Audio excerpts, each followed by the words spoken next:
Bien-aimés, je vous salue encore une fois au nom de notre Seigneur et Sauveur Jésus-Christ. C'est lui qui nous fait grâce encore une fois d'être en vie et c'est lui qui continue à nous protéger et au-delà de tout, c'est lui qui détient notre futur entre ses mains. C'est lui qui a des plans merveilleux pour nous et c'est lui qui nous aime plus que quiconque. D'ailleurs, même plus qu'à nous-mêmes. Alors, soyez tous là, que Dieu vous bénisse au nom du Seigneur Jésus. Et alors, bien-aimés, sans plus tarder, nous allons continuer avec notre enseignement que nous avons commencé la fois passée, comme je vous ai bien promis. Alors, je vous demanderai, vous pouvez partager la vidéo, vous pouvez aussi cliquer sur aimer la vidéo, vous pouvez aussi faire des commentaires sur la vidéo et vous pouvez demander même une prière après, ça dépend de vous-même et Dieu nous bénira tous ensemble au nom du Seigneur Jésus-Christ. Sans plus tarder, nous allons lire ensemble 1 Jean, chapitre 3. Nous lisons les versets 4 jusqu'à 8 et nous allons plus insister sur certains versets, mais également nous allons aussi ajouter Hébreux, chapitre 2, verset 14. Et la Bible nous dit ce qui suit. 1 Jean, chapitre 3, le verset 4. Quiconque pratique les péchés transgresse la loi, et les péchés est la transgression de la loi. Or, vous le savez, Jésus a apparu pour ôter les péchés et il n'y a point en lui de péché. Quiconque demeure en lui ne pratique pas les péchés, quiconque pratique les péchés ne l'a pas vu et ne l'a pas connu.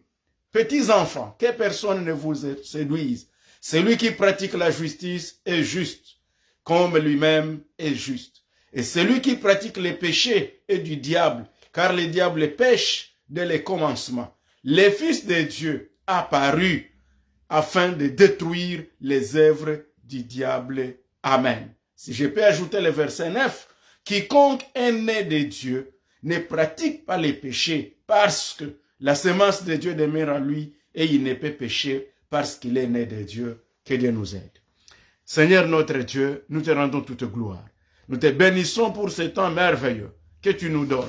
Nous te présentons, Seigneur, ce temps de méditation. Parle-nous, révèle-nous, Seigneur, ce que tu veux que nous entendions et que tu parles à chacun de nous. Délivre et libère nos familles et nos vies au nom de Jésus-Christ et même notre pays, nos nations, tout notre millier au nom de Jésus-Christ. Amen. Alléluia. Alors, bien-aimés, comme je venais de vous le dire, la dernière fois, nous avons dit que nous allons continuer à parler de la destruction des œuvres de l'ennemi. Voilà notre deuxième partie qui commence. Nous venons de lire dans la première épître de Jean, au chapitre 3, et nous venons de découvrir que Jésus-Christ a une mission. Et dans la mission de Jésus-Christ, nous venons de ressortir, comme je vous l'ai bien dit ce jour-là, qu'il y ait au minimum, parce que Jésus avait plusieurs missions ou plusieurs raisons qui ont fait qu'il puisse paraître.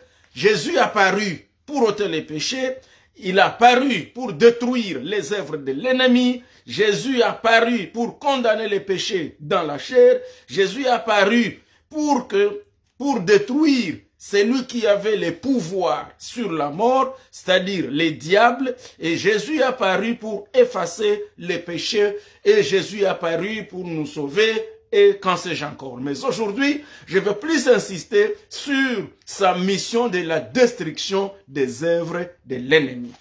Et à cela, nous lisons également, quand nous disons dans Hébreux chapitre 2, verset 14, la Bible dit jusqu'au verset 16 que Jésus a accepté la mort afin que par la mort, il rende les diables impuissants. Donc c'est les diables qui avaient la puissance de la mort. Voilà pourquoi Jésus-Christ a accepté la mort. C'était pour rendre Satan impuissant. Et avant de commencer, je veux que chacun de nous comprenne que notre ennemi, Satan, qu'on appelle encore les diables, qu'on appelle encore les menteurs, qu'on appelle encore les serpents anciens, les dragons, Lucifer, je veux que vous compreniez, bien aimés dans le Seigneur, que nous avons quelqu'un qui l'a rendu impuissant, il s'appelle Jésus-Christ.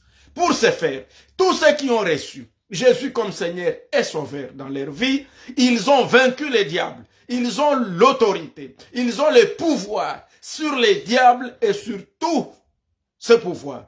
Voilà même ce que Jésus nous a dit dans Luc chapitre 10 au verset 19. Il dit, voici je vous donne le pouvoir de marcher sur les serpents et les scorpions et sur toutes les puissances de l'ennemi et rien ne pourra vous nuire. Donc nous comprenons ainsi, donc bien aimés, qu'une fois vous avez reçu Jésus comme Seigneur et Sauveur, soyez rassurés, vous et moi, que Jésus-Christ nous a donné le pouvoir de marcher sur les serpents, sur les scorpions et sur toute la puissance de l'ennemi et rien ne pourra vous nuire. Pour ne pas l'oublier, je vais relire Luc 10, 19. Voici, je vous ai donné le pouvoir de marcher sur les serpents et les scorpions et sur toute la puissance de l'ennemi et rien ne pourra vous nuire. Rassurons-nous donc que Jésus-Christ nous a donné le pouvoir de marcher sur toute la puissance de l'ennemi. Et nous savons que deux fois, Dieu permet que nous traversions même nous-mêmes les moments difficiles afin de rendre l'ennemi impuissant devant nous. Quand tu traverses des moments difficiles, quand tu traverses des moments d'épreuve, faut pas croire que Dieu permet que cela t'arrive pour ton malheur, que cela t'arrive pour que tu tombes. Non, ma soeur, non, mon frère. Deux fois, le Seigneur permet des situations difficiles, permet des épreuves, permet des moments difficiles dans ta vie, parce que il veut tout simplement prouver à l'ennemi qu'il est impuissant et qu'il ne peut rien faire sur toi et qu'il n'a pas le pouvoir de t'exterminer, parce que celui qui est en toi est plus fort que celui qui est dans le monde. C'est le cas par exemple de Job. Le Seigneur avait permis que Job puisse connaître tout ce qu'il a connu. Il a perdu tous les biens qu'il avait. Il a perdu tous les chameaux. Il a perdu toute sa richesse. Il a même perdu ses enfants. Il a même perdu sa santé physique. Et Job, dans tout cela, parce que Dieu voulait seulement prouver à Satan, à l'ennemi, qu'il n'a pas le pouvoir de détruire Job et qu'il est impuissant. Et c'est pourquoi, à la fin de toutes choses, Job dira, oui, j'ai entendu parler de toi, mais maintenant mes yeux t'ont vu. Et j'ai vu ton salut, j'ai vu ta gloire, j'ai vu ta manifestation. J'ai vu qu'effectivement, le diable est impuissant parce que nous avons le Tout-Puissant, notre Dieu. Quand nous sommes attaqués sans périr, les diables, les sorciers, les ennemis, tout ce monde-là deviennent impuissants puisqu'on n'a pas été capable de nous anéantir. Ils n'ont pas été capables de nous anéantir. C'est pourquoi nous sommes là. Pourquoi tu es en vie aujourd'hui? Ce n'est pas parce que le diable a eu pitié de toi. Ce n'est pas parce que tes ennemis ont eu pitié de toi. C'est parce qu'ils n'ont pas été capables de te détruire. C'est parce qu'ils n'ont pas été capables de pouvoir te tuer. Voilà pourquoi tu es en vie. Donc, peu importe ce que tu connais aujourd'hui, peu importe la situation où tu es, rassure-toi d'une chose, au moins, dès lors que tu peux encore ouvrir l'œil, dès lors que tu peux encore voir la lumière de l'extérieur, dès lors que tu peux encore respirer, c'est que quelque part, l'ennemi a échoué sur ta vie. Hébreux chapitre 2, verset 15, la Bible ajoute, ainsi, par sa mort, Jésus délivre tous ceux qui par crainte de mort étaient toute leur vie retenus dans la servitude. Jésus a accepté de passer par la mort. Et cela devient très intéressant en comprenant que même Jésus lui-même a accepté de passer par la mort pour que les diables se rendent compte qu'il n'avait pas le pouvoir sur Jésus. Pour que les diables se rendent compte de son impuissance. Parce que quand Jésus était sur la croix, les diables l'injuriaient. Il utilisait des gens pour lui dire, si tu étais fils de Dieu, pourquoi ceci t'arrive? Si tu étais fils de Dieu, alors sors sur la croix et tu vas nous sauver nous tous. Tout ce que les diables faisaient contre Jésus sur la croix, c'est parce que les diables pensaient qu'il a un pouvoir sur Jésus. Les diables pouvaient toucher les gens pour injurier Jésus. Les diables pouvaient manipuler les gens afin de pouvoir percer Jésus par des lances, que le sang coule. Mais les diables n'avaient pas le pouvoir de les retenir dans la mort. Et cela Nous le lisons facilement dans Actes des Apôtres. Nous sommes au chapitre 2, verset 24. La Bible nous dit ce qui suit. Dieu l'a ressuscité en les délivrant des liens de la mort, parce qu'il n'était pas possible qu'il soit retenu par elle. Donc, il était tellement impossible que la mort retienne Jésus. Voilà pourquoi Jésus a accepté de descendre dans les fins fonds du séjour des morts, dans la mort même, parce que la mort n'était pas capable de les retenir. Et voilà pourquoi Jésus a paru. Jésus a paru pour rendre les diables impuissants. Celui qui avait le pouvoir de la mort, celui qui retenait les gens, Jésus a paru pour les rendre impuissants. Il y a des personnes retenues, liées, bloquées, etc. et qui doivent être délivrées et libérées. C'est ainsi qu'à Hébreux 2, verset 16, la Bible rajoute, car c'est à la postérité d'Abraham qu'il vient en aide, et non aux anges. Galates 3, verset 6 au verset 9, la Bible nous dit que ceux qui sont devenus la postérité d'Abraham, ce sont tous ceux-là qui ont la foi. Donc, mettez à l'esprit, bien-aimé dans le Seigneur, que Jésus est venu, c'est pour t'aider toi. Jésus est venu, c'est pour te secourir. Jésus n'est pas venu aider Joseph dans ses travaux de menuiserie, mais Jésus était venu pour te secourir, toi et moi, pour te délivrer. Ainsi, dans Galates, chapitre 3, verset 6, la Bible nous dit ce qui suit. Je vais lire pour que vous compreniez qu'effectivement, c'est pour vous et moi que Jésus-Christ est venu en aide. Alléluia. Voici ce que dit la Bible. Galates 3, 6. Comme Abraham crie à Dieu et que cela lui fit imputer à justice, reconnaissez donc que ce sont ceux qui ont la foi qui sont fils d'Abraham. Alléluia.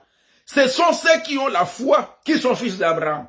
Aussi l'Écriture, prévoyant que Dieu justifierait les païens par la foi, c'est-à-dire vous et moi, qui ne sommes pas israélites, qui ne sommes pas des 12 tribus d'Israël, c'est nous qui sommes appelés les païens, c'est-à-dire les non-juifs. Et la parole de Dieu nous rassure maintenant que Jésus est venu pour nous libérer aussi. Et la Bible rajoute disant, aussi l'Écriture, prévoyant que Dieu justifierait les païens par la foi, a d'avance annoncé cette bonne nouvelle à Abraham, que toutes les nations seront bénies en toi. Donc même nous aussi, même toi là tu as été béni avec Abraham. Au verset 9 de Galates 3, ainsi ceux qui croient sont bénis avec Abraham, les croyants. Donc si tu crois, toutes les promesses que Dieu avait promises à Abraham, que Dieu avait promises à Israël dans la chair, sont également tes promesses, car tu es devenu Israël dans l'esprit. Gloire au Seigneur Jésus. Alors, la Bible continue à nous prouver et à nous dire ce qui suit, donc, dans Jean chapitre 3, verset 17, que Dieu a envoyé son Fils dans le monde pour qu'il soit sauvé par lui. Voici une autre raison. Il est venu dans ce monde pour que tout celui qui croit en lui ne périsse point, mais qu'il ait la vie éternelle. Jean 3, 16. Ainsi, quand nous lisons dans Jean chapitre 10, la Bible nous dit, et c'est très important pour que nous puissions comprendre pourquoi Jésus est réellement venu. La Bible dit, le voleur ne vient que pour voler, pour détruire et aussi pour égorger. Ça c'est Jean chapitre 10, verset 10. Le voleur c'est le diable. Le voleur c'est Satan. Le voleur c'est lui le malin. Le voleur c'est lui là, le serpent ancien. Et la Bible nous dit, Jésus lui-même l'a bien déclaré dans l'évangile selon Saint Jean, chapitre 10 au verset 10, que le voleur ne vient que pour dérober, égorger et détruire. Moi, dit Jésus, je suis venu afin que les brebis aient la vie et qu'elles l'aient en abondance. Alléluia. Je suis le bon berger, au verset 11. Le bon berger donne sa vie pour ses brebis. Donc Jésus a donné sa vie. Jésus a accepté la mort sur la croix. Jésus a accepté d'aller dans le séjour des morts à cause de toi et à cause de moi, nous qui sommes croyants en lui. Ainsi, la destruction des œuvres de l'ennemi. Parce que, si je commence d'abord, je veux que vous compreniez avec moi, qui est l'ennemi au fait? L'ennemi c'est Satan. L'ennemi ce sont les mauvais esprits. L'ennemi ce sont les démons. Et là nous avons la trinité satanique qui est constituée de Satan, qui est le diable, qui est l'antichrist. Et nous avons aussi un troisième de leur trinité qui est le faux prophète. Donc la trinité satanique est constituée par Satan, le diable lui-même, et l'antichrist et le faux prophète. En fait, le diable cherche toujours à imaginer ou à imiter ce qui vient de Dieu. Lorsque nous parlons de la Trinité en Dieu, nous voyons le Père, le Fils et le Saint-Esprit. Lorsque nous parlons du Dieu tri-unitaire, tri-une, et ici le diable aussi voudrait aussi avoir sa Trinité. C'est ça qu'il a, Satan lui-même, avec les faux prophètes et avec l'antéchrist. À part le diable, il y a aussi la chair et le monde qui sont aussi nos ennemis. Et quant aux œuvres de Satan, comme Jésus le dit dans Jean 10, verset 10, il ne vient que pour dérober, c'est-à-dire voler, égorger, c'est-à-dire tuer, et il vient détruire. Donc, dans notre vie, dans tout ce que tu fais, comprends que Satan vient nous voler les fruits de l'esprit, notamment la joie, la paix, la bonté. Tout ce que tu as comme fruit de l'esprit, comme c'est bien écrit dans Galates, au chapitre 5, que je vais vous lire au verset 22, nous devons comprendre, bien aimés dans le Seigneur, que Satan ne vient que pour voler. Ainsi donc, comme il vient pour voler, vous et moi, vous devez être prudents. Galates, chapitre 5. La Bible nous dit ce qui suit. Quand je m'en vais au verset 22, voilà le fruit que le diable vient voler. Galates 22. Mais le fruit de l'esprit, c'est l'amour. Le diable est venu voler l'amour au milieu des enfants de Dieu. La joie, la paix, la patience, la bonté, la bienveillance, la foi, la douceur, la maîtrise de soi. Toutes ces parties-là, toutes ces choses-là, tous ces constituants du fruit de l'esprit, voilà ce que l'ennemi vient toujours voler. Voilà ce qu'il vient de voler. L'ennemi, il vient toujours voler l'amour. Il ne veut pas que les enfants de Dieu, nous aimons les uns les autres. C'est pourquoi Jésus a toujours prêché l'amour. Parce qu'il sait que l'ennemi est venu voler l'amour au milieu de beaucoup d'enfants de Dieu. L'ennemi vient toujours te voler ta joie. Tu te réveilles un matin, tu te sens que tu n'as pas de joie. Tu te réveilles un matin, tu sens comme si la paix, tu n'as plus de paix en toi. Et des fois, tu te dis, mais qu'est-ce qui se passe? Tu perds la paix. Et tout ce que nous voyons dans le monde, les diables cherchent toujours à nous voler la paix. Quand tu amènes les guerres par-ci et là, quand tu amènes, je ne sais pas moi, les inimitiés, quand une nation se soulève contre une autre nation, quand quelqu'un vient te créer des problèmes dans ton foyer, quand quelqu'un vient te ravir ton mari, quand quelqu'un vient te ravir ton épouse, quand quelqu'un vient chercher tes enfants, à détruire ses enfants, comprends que c'est ça l'œuvre de l'ennemi. Le diable est venu afin de pouvoir détruire. Il est venu pour voler, il est venu pour égorger. Et heureusement, Jésus lui-même dit, voici, je suis venu pour détruire les œuvres de l'ennemi. Gloire au Seigneur Jésus. Ainsi, le diable vole votre patience. C'est pourquoi il arrive des fois que tu n'es plus patient. Même quand la parole de Dieu te dit, tu as prié, attends, à mon temps, je vais te répondre. Tu sens que tu n'as plus besoin de patience. Tu sens que tu es dépassé. Tu sens que tu as besoin de trouver une solution en toi-même. Bien-aimé, réalise, peut-être le diable t'a déjà volé la patience. Tu étais un homme patient. Tu avais la bonté. Tu avais, je ne sais pas moi, la bienveillance. Peut-être tu avais la foi. Mais tu sens que tu as maintenant des doutes. Même sur les promesses de Dieu, même sur ce que tu étais capable de faire. Est-ce que le diable ne t'a pas encore volé? Il nous arrive des fois, tu étais un homme calme, une femme douce. Mais aujourd'hui, tu es devenue méchante. Quelque chose, si seulement qu'on te provoque, ça finit, tu t'enflammes. Est-ce que le diable ne t'a pas volé la douceur? Est-ce que l'ennemi ne t'a pas volé la maîtrise de soi? Parce que c'est un voleur. Il est venu et il a volé beaucoup de choses dans nos vies. Il a volé notre paix. Il a volé notre bonté. Il a volé même. Il y a ceux-là auprès de qui, quand tu les regardes, le diable a même volé la beauté. Même la beauté de leur visage. Même la beauté. Tu regardes, tu te dis, mais qu'est-ce qui se passe? Ton corps est détruit. Tu te regardes toi-même dans le miroir, tu ne t'aimes pas. Tout ça, c'est une image que le diable est en train de refléter. Ta mauvaise image. Mais je vais te dire, bien-aimé dans le Seigneur, le Fils de Dieu a paru afin de détruire les œuvres de l'ennemi, les œuvres de Satan. Et il est venu pour détruire tout ce que l'ennemi a volé. Le diable, qui est notre ennemi, mais Dieu nous a envoyé son Fils Jésus-Christ afin de détruire les œuvres de l'ennemi. Gloire au Seigneur Jésus. Le diable, il vient nous voler nos bénédictions. Il vient nous voler nos richesses. Il est venu voler même notre sol. Il est venu voler notre terre. Il est venu voler même notre héritage. Quand vous voyez bien aimé dans le Seigneur, tout aujourd'hui, comme je vous l'ai dit autrefois là, tout se tourne autour des promesses. Et nous avons de grandes promesses, la terre. Nous avons de grandes promesses, la présence de Dieu. Nous avons de grandes promesses, la loi de Dieu. Et le diable ne cherche qu'à nous voler toutes ces promesses-là. Et il fait semblant comme si on n'a plus droit à quoi que ce soit. Bien aimé, le diable vient également aussi pour tuer, pour égorger. Les massacres à grande échelle sont l'œuvre de Satan. Tout ce que nous commettons au monde, les criminalités, les viols des femmes et des enfants, tout cela ce sont des œuvres de Satan.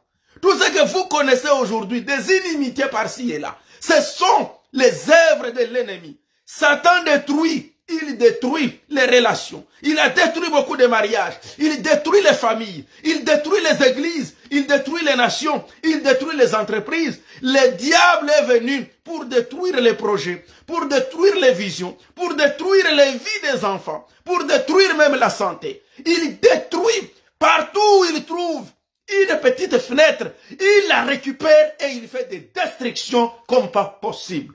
Mais gloire soit rendue à Jésus-Christ, qui est venu et qui dit, tout pouvoir m'a été donné dans le ciel et sur la terre. Et ce pouvoir-là, il nous l'a donné. C'est ce que nous avons commencé à lire dans Luc 10, verset 19, où il dit, tout pouvoir m'a été donné. Alléluia. Et maintenant, il dit, je vous donne aussi le pouvoir de marcher sur les serpents et les scorpions et sur toute la puissance de l'ennemi, et rien ne pourra vous nuire. Bien-aimés, réveillez-vous. Réveillons-nous. Nous avons le pouvoir. Le pouvoir, c'est le nom de Jésus-Christ. Alléluia. Le nom puissant. Le nom qui est au-dessus de tous les noms. Et ça, je veux également que nous en rappelions. On a connu beaucoup de prophètes dans ce monde. On a connu beaucoup de fondateurs de religions. On a connu beaucoup d'hommes qui se présentent comme des grands leaders, comme des grands prophètes. Mais la Bible nous dit, Actes chapitre 4, verset 12. Aucun autre nom n'a été donné aux hommes par lesquels nous puissions être sauvés à part le nom de Jésus-Christ. Les noms de tous les autres prophètes ne sont pas des noms qui peuvent nous sauver. Aucun autre nom n'a le pouvoir de chasser Satan, n'a le pouvoir de détruire les œuvres de l'ennemi. Qu'on ne vous trompe pas, mon nom, moi-même, ne peut pas détruire les œuvres de l'ennemi. Ton nom, qui que tu sois, qu'on t'appelle un grand prophète, peu importe le nom que tu as, n'oublie pas, je t'aime beaucoup et je te respecte. Je respecte ta religion, je respecte ta foi, je respecte ta décision, mais je voudrais te donner une information très importante. Fais toutes tes recherches dans tout ce que tu connais comme bibliothèque et tu te rendras compte qu'il y a un seul nom qui est au-dessus de tous les noms, c'est le nom de Jésus-Christ de Nazareth. C'est le seul nom qu'on utilise pour détruire les œuvres de l'ennemi. C'est le seul nom capable de détruire tous les plans de l'ennemi dans la vie des gens. C'est le seul nom qui a été donné aux hommes par lesquels ils doivent être sauvés et le seul nom au nom duquel, quand on l'utilise, les démons tremblent, les diables tremblent, les sorciers, les magiciens, tout le monde tremble devant le nom de Jésus-Christ. Et c'est pourquoi c'est le seul nom devant lequel tout genou doit fléchir et toute langue doit confesser que Jésus-Christ est Seigneur pour la gloire de Dieu le Père. Donc, bien-aimés, ne perdez pas votre temps dans des discussions inutiles, ne perdez pas votre temps dans des confessions inutiles. Faites tout ce que vous pensez, mais sachez que un seul est le chemin qui mène vers Dieu. Il s'appelle Jésus-Christ. Le seul qui a donné sa vie pour tout le monde. Le seul qui est allé sur le bois du calvaire. Le seul, Jésus-Christ, est descendu dans le séjour des morts. Le seul qui est ressuscité. Tous les autres ont été enterrés et personne n'a été ressuscité, à part ce que Jésus a ressuscité. Et c'est là qu'il ressuscitera. Tous les autres humains, ils meurent et ils attendent le jour de la résurrection. Mais Jésus est mort et il est ressuscité. Amen. Jésus est ressuscité et il est à la droite du Père. Et il intercède pour nous. Voilà les seuls qui a le pouvoir. Voilà les seuls noms que nous devons utiliser afin de détruire les œuvres de l'ennemi. Ainsi donc, il y a également, et ça, lorsque le diable fait ses destructions, il commence par les têtes. Vous allez voir que pour détruire une nation, le diable cherche toujours à contrôler les présidents, les premiers ministres, il cherche à contrôler les rois, il cherche à imposer sur tous ceux qui sont en autorité. Et dans des familles, le diable commence toujours par attaquer les pères de la famille. Quand il échoue le père de la famille, il attaque la maman de la maison. Quand il échoue, il commence les enfants, et là il commence aussi par les premiers-nés. Il commence par tous les enfants. Donc comprenez qu'il existe la guerre des leaders, la guerre contre tous ceux qui sont en autorité. C'est pourquoi la Bible nous dit, Paul écrit, il dit, priez pour tous ceux qui sont en autorité. Priez pour nos autorités, pour qu'ils puissent nous diriger selon que Dieu le veut. Gloire au Seigneur Jésus. Donc vous comprenez que pour détruire toute une nation, les diables commencent par ceux qui sont des responsables à tous les niveaux. Les maires des villes, les gouverneurs des provinces, les ministres, ainsi de suite, les généraux. Donc tous ceux qui sont en autorité.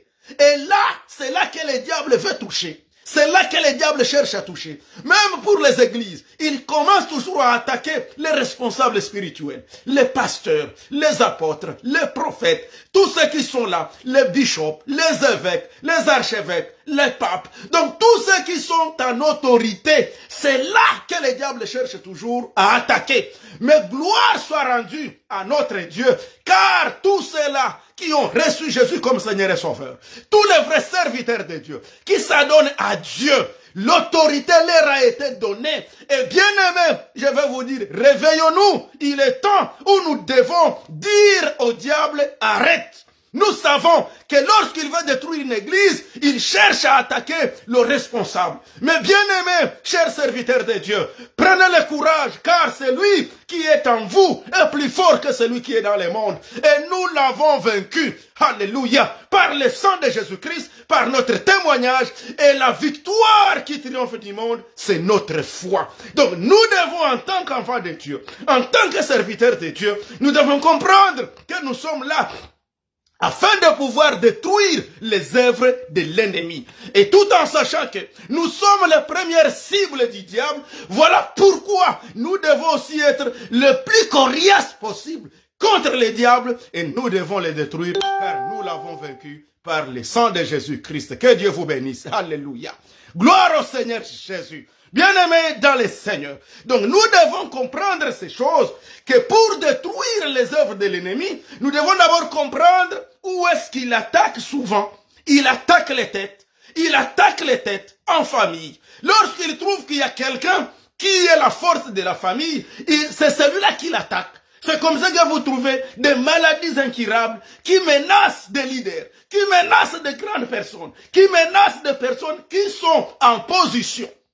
Mais nous avons reçu la grâce d'avoir connu Jésus comme Seigneur et Sauveur. Alléluia. Alors, bien-aimés dans le Seigneur, aujourd'hui je ne vais pas aller loin parce que nous allons continuer le dimanche prochain à parler de la destruction des œuvres de l'ennemi. Parce que c'est ça notre mission. Et je vais vous dire, c'est la mission de Jésus-Christ. Et comme Jésus nous a laissé la mission, la plus grande mission que Jésus nous a laissée, nous également, c'est de détruire les œuvres de l'ennemi, c'est de prêcher la bonne nouvelle, c'est de prêcher les saluts aux humains, aux hommes comme aux femmes, en sorte que partout où nous passons, que les diables réalisent que c'est même Jésus qu'il a connu à Jérusalem, que c'est même Jésus qu'il a connu en Galilée, et le même Jésus qui travaille en nous, et qui l'a vaincu sur la croix, et qui l'a vaincu jusque dans le séjour des morts, et il est ressuscité glorieux. Nous également, nous sommes plus que vainqueurs par celui qui nous a aimés. Les œuvres de l'ennemi doivent être détruites. Pour ce soir ou pour ce jour, ça dépend de où vous nous suivez. Je vais vous dire une chose. Nous devons mobiliser l'armée de Dieu. Nous devons mobiliser l'Église. Nous devons mobiliser les serviteurs et les servantes de Dieu pour que nous comprenions que la plupart des problèmes que nous connaissons sont souvent des guerres spirituelles. Parce qu'à un moment donné, tu peux te rendre compte, il y a un petit conflit et tu penses qu'il s'agit de ce conflit. Non, frère. Les problèmes que nous avons une guerre spirituelle. Et une guerre spirituelle engage des armes spirituelles. Et lorsque le diable te combat, il faut bien savoir discerner, il s'agit de quelle guerre. Nous ne sommes pas dans des guerres tribales, nous ne sommes pas dans des guerres politiques, nous ne sommes pas dans des guerres économiques, nous ne sommes pas dans des guerres commerciales, nous sommes dans des guerres spirituelles, les combats spirituels. Et les combats spirituels exigent d'abord que nous comprenions quel est notre ennemi. Parce que si nous ne discernons pas l'ennemi, nous risquons de nous battre les uns les autres, contre les uns les autres. Et c'est pourquoi d'ailleurs dans Galates, la Bible nous dit, faites attention, dans Galates chapitre 6, faites attention de pouvoir vous battre les uns les autres pour éviter de vous entremanger. Vous risquez de vous entremanger les uns les autres. C'est ce que la Bible nous donne comme avertissement. Bien-aimé dans le Seigneur, notre ennemi, ce n'est pas ton frère, ce n'est pas ta sœur. Notre ennemi, c'est le diable. L'ennemi, c'est celui-là que nous devons combattre. Et nous devons le combattre avec toute notre énergie au nom du Seigneur Jésus-Christ. Et la victoire qui triomphe du monde sera notre foi. Alors, Seigneur Dieu, accorde la victoire à tes enfants. Accorde la victoire à tous tes serviteurs. Accorde le discernement à tous tes serviteurs pour qu'ils puissent comprendre que nous sommes dans une guerre spirituelle et dans la guerre spirituelle, nous sommes victorieux. Alléluia. Et bien aimé dans le Seigneur, je disais Galates 5, verset 15, où la Bible dit, mais si vous vous mordez et vous dévorez les uns les autres, prenez garde que vous ne soyez détruits les uns par les autres. Donc, nous devons éviter de nous détruire les uns les autres. Mais parce que nous comprenons que celui que nous devons détruire, ce sont les œuvres de l'ennemi, pas nous détruire les uns les autres. Malheureusement, aujourd'hui, il y a beaucoup d'hommes de Dieu, il y a beaucoup de serviteurs de Dieu, il y a beaucoup d'enfants de Dieu qui perdent leur temps en train de détruire les autres serviteurs. Ils n'ont pas compris que notre ennemi, ce n'est pas notre frère. Notre ennemi, c'est le diable. Et ce sont ces œuvres que nous devons détruire. Que Dieu vous bénisse au nom de Jésus-Christ. Je vais vous laisser là pour que les dimanches prochains, nous puissions continuer. Et il y a de grandes choses que le Seigneur va nous révéler concernant les combats spirituels. Que Dieu vous bénisse. Merci beaucoup. Je suis dans la joie de vous connaître si nombreux. Et je salue en passant le serviteur de Dieu, apôtre Jonathan Esongo. Que Dieu vous bénisse, apôtre, avec l'œuvre que vous faites à Québec, au nom de Jésus. Alléluia. Seigneur notre Dieu, nous te disons merci. Nous te rendons toute gloire, car tu es puissant. Merci, Jésus, car tu nous as donné le pouvoir de marcher sur les serpents et les scorpions et de détruire toute la puissance de l'ennemi. Voilà pourquoi nous prenons, Seigneur, ce pouvoir, cette autorité, et nous déclarons que tous les plans de l'ennemi, dans nos vies, dans nos familles, contre tous ceux qui sont en position d'autorité, nous détruisons les plans de l'ennemi au nom du Seigneur Jésus. Et nous déclarons que la victoire qui triomphe du monde est notre foi, selon 1 Jean, chapitre 5, verset 4b. Gloire à toi, Seigneur Jésus, car tu nous écoutes et tu nous accordes ta victoire. Délivre ceux qui sont liés au nom de Jésus. Amen. Amen. Alors, que Dieu vous bénisse au nom du Seigneur Jésus-Christ. Et à la prochaine. Ne ratez pas et Dieu vous bénira. Au nom de Jésus. Amen. Amen.